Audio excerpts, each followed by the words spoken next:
it's Rachel from Red Ant Fashions.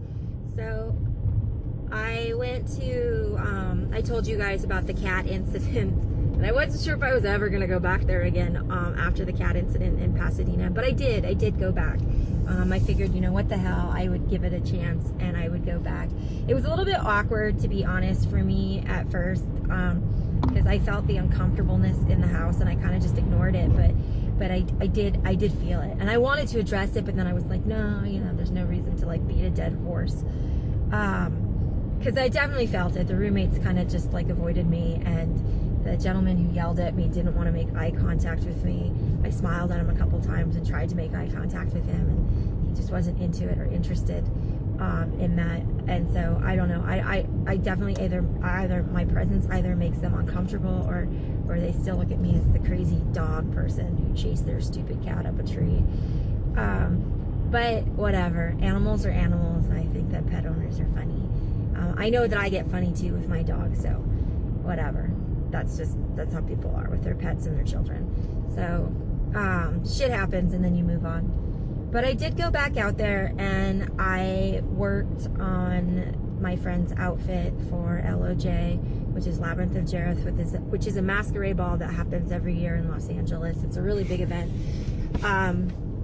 I personally have never gone, ever. I've been invited every year for the last 10 years, and I've never gone. I don't know why. I think the first time I was invited to that event was in 2003 or 2004.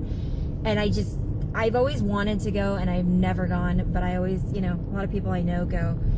And so this year I was asked by a few people to help with their costumes. And so I helped my friend with his costume, and it was an interesting experience because this is someone I have history with romantically as well as a friend, and we never really got a chance to like clear up our baggage. Everything ended really abruptly and on a harsh note like 11 years ago, and it kind of came to a halt this last year at Southern Fair when I showed up out of nowhere, and it really came to a halt because we ended up becoming intimate, and then it was just like he went right back to being a douchebag, and I felt very manipulated by my own emotions, and then it was just like I felt like all these old emotions came up, and I felt like it was just like compounded with everything that was going on with me, of all the shit that was coming up. And then it was like on top of it, I really felt like he manipulated me and my own emotions in order to get what he wanted, and it really hurt really bad, and it brought up like old wound and old hurt and old emotions that I hadn't really processed or dealt with and didn't even realize it. But it was like him and I never really got closure, and we never really got to talk about things. And so it came to a halt during fair, and I freaked out and was just like, you know, fuck you. And we kind of didn't speak for a while, and then we had this really intense conversation. He called me and was just like, we should talk about this. And we did, and we had an amazing conversation, and we really did kind of reconnect, and it was beautiful because he really gave me closure. It was just like he really allowed me to have that closure, and there was a lot of explanations of like what happened and how we both truly feel about each other then, and how we truly feel about each other now, and where the disconnect happened. And he apologized, and he really owned up to what happened between us at fair, and that to me was huge.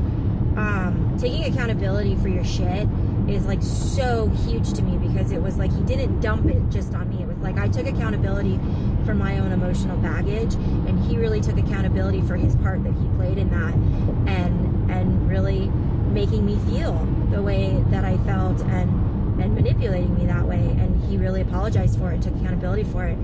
And that for me, I couldn't help but to respect, because that's monumentally huge. And a lot of people don't do that. A lot of people will just dump it on you, and it's just your fault, and either you're crazy, overly emotional, or they don't want to take their responsibility for their part in it. And it takes two to fuck shit up, as well as it takes two to tango. And that was really beautiful, because we both took our parts in that. And so I was just like, okay, I'm going to give this friendship a chance. And he was like, you know, how can we make this work between us? And I was just like, let's keep it platonical, and let's actually try to have a friendship, because that's something I feel like I've never had with you. We were lovers in the past, and we tried to be friends, and we've just never been able to be friends, because anytime we're around each other, something happens between us.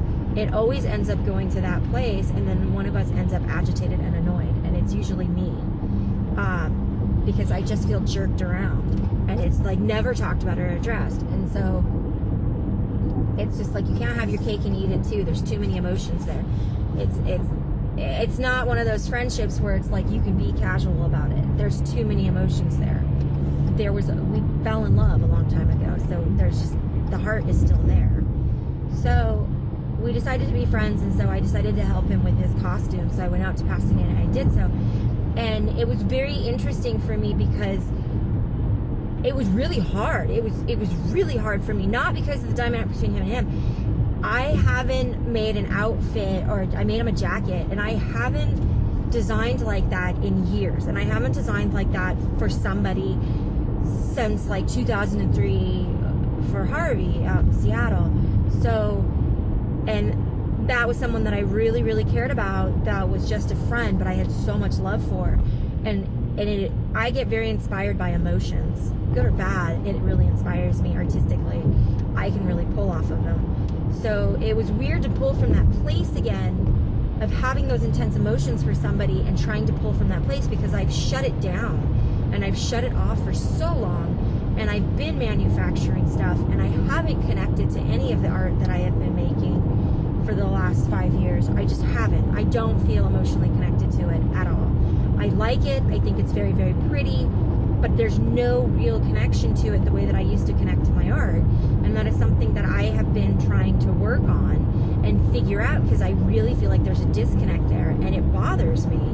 It's like I've gotten to a point where I'm using all of my technique and all of my skill that I have mastered, but I'm not using my creativity to its fullest potential, because I've shut it off, because it comes from a place of having to open up my heart and open up myself and pull from my own emotions. And I've really shut that off, and I don't know how to reopen it. And it's been very, very, very hard, because it's easily said than done. And I've done all sorts of different types of stuff to try to open it up, to try to get myself to fill. And with this project, it really just slammed open that door. But it was like, I had to like rip apart this jacket 3 or 4 times, and I hated everything that I did.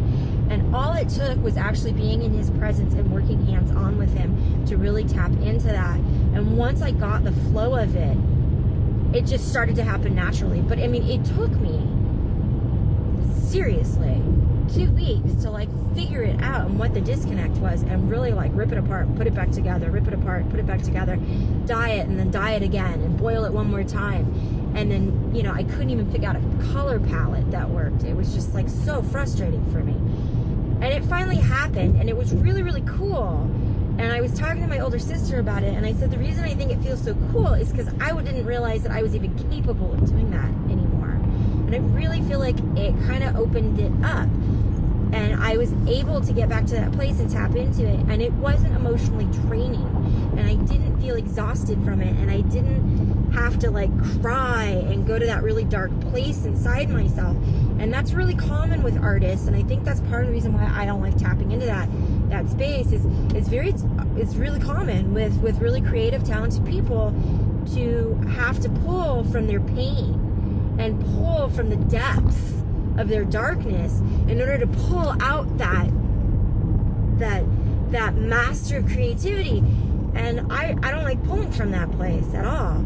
And so it was really awesome to pull from all of those emotions and that love and that grief and all of those places without having to rip myself apart emotionally. It felt really fucking good, and I was able to actually do it. And I really like the way that the coat came out. I really do feel like it came out very, very beautifully, and it had that very rustic,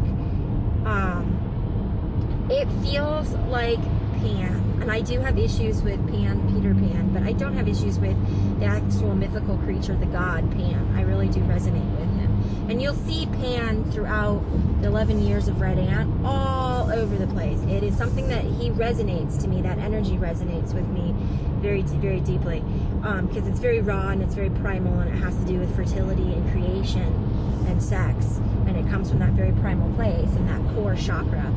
And you'll see him, that symbol, throughout my art over the last 11 years. It's everywhere, all over the place. And I haven't pulled from that place in years, and so it felt really good. But I posted some pictures and video at the end of this of the process, and you can take a look and see what you guys think of it. Let me know what you guys think of the coat and what you would have done differently.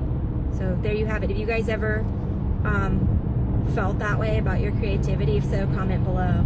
And again, if you guys like this video, please do like down below and share it. It really does help me out. Or head over to the YouTube channel and subscribe to our channel. And I will check in with you guys later. I'm still road tripping and traveling, and I will